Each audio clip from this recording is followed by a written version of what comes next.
When we meet Sir, that happiness pervades. For a day or two, you feel as though you are steeped in that happiness. All of you who are meeting him regularly are really happy. If we want to do anything, then we have to come and meet him. But again he says, don't aspire. It is all need-based. When you need it, you will find that it has come to you. This is exactly what Sri Ramakrishna used to say. He used to say that God's grace is like a breeze. It keeps blowing. All you have to do is open the sail of your boat, and then the boat keeps sailing. Because in those days there were no steamboats, etc., which were so popular. Very often SriRam Sir talks about Swami Vivekananda. He says his favorite is Swami Vivekananda. And in those years, in the early 90s, he used to regularly attend the lectures of Swami Ranganathanandaji. Recently also he was speaking about Swami Ranganathanandaji. This time, on 17th, which was the birth anniversary of Sri Ramakrishna, according to the spiritual calendar, I suddenly got a WhatsApp from SriRam Sir. And that was the puja which was happening in Ramakrishna Math, Hyderabad. Sir knew that that was closed, and that morning we had gone at 6:30, we had gone to the temple. But to get that picture from Sir had a very strange, a very inexplicable kind of connection. I treasure these little things. We feel that we are so fortunate. The world is huge, and also all our concerns which are so material. Suddenly what happens is that we meet a person like him, then we start looking at nature with a different perception. We start looking at things, life, death, etc., with a new eye, and we realize that life is all predetermined.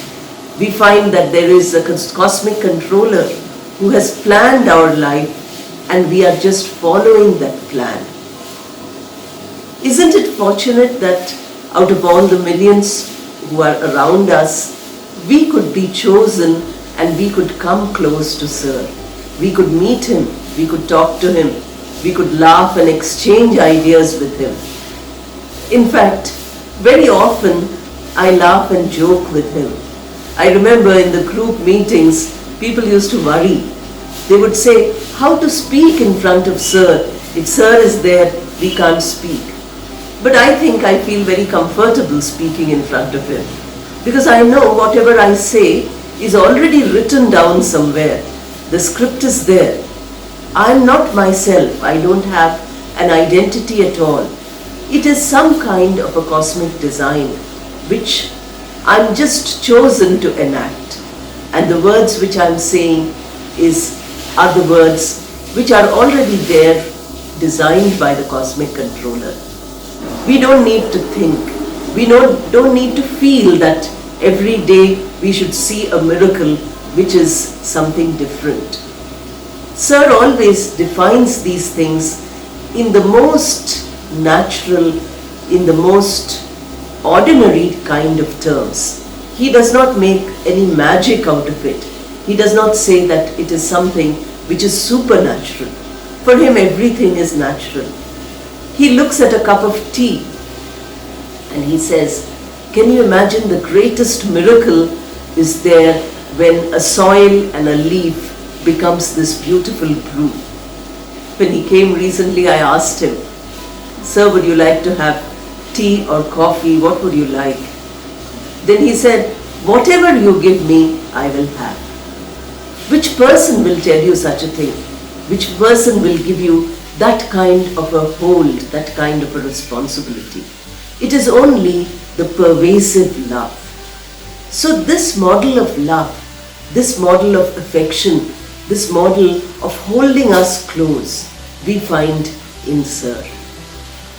How much ever we might talk about him, every incident which I might feel like relating, like how he came and in 2 minutes time he said, let us have the grave pravesh of this house. The house was still under construction. Not even the floor had been laid. But I feel happy that we believe the footsteps, the dust of the footsteps of holy people is very holy. That's what in India we believe. So before the floor was laid, the footsteps have that holy dust in this place. These are fortunes which don't come to us because we deserve it. It's not as though any of us deserves this. It is because of grace.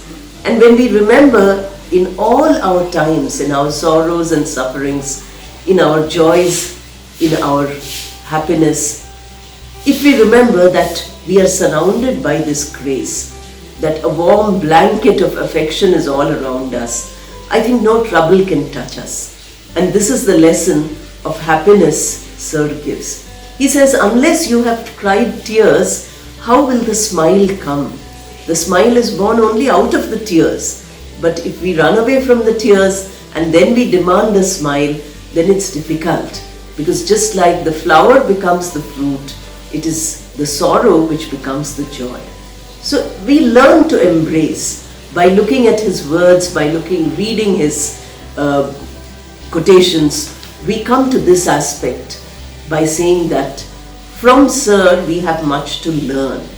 Just by remembering Sir, not making it into a ritual, because he does not believe in a ritual. I remember I was told, I think, this story that somebody asked, where should I keep this idol of God? He says, keep it in your bathroom because that's the cleanest room. That is very shocking.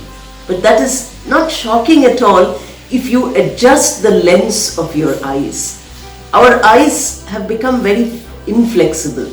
They've become very rigid. So we are not able to look at it from a newness. Sir gives us that newness. Like the scientist gives us the prism to see the 7 colors. Our eyes cannot see the 7 colors. Sir gives us those beautiful cosmic colors. And through his ideas, through his words, through contemplation of his person or his sayings, we can get that vision. I think that's a wonderful feeling which we get.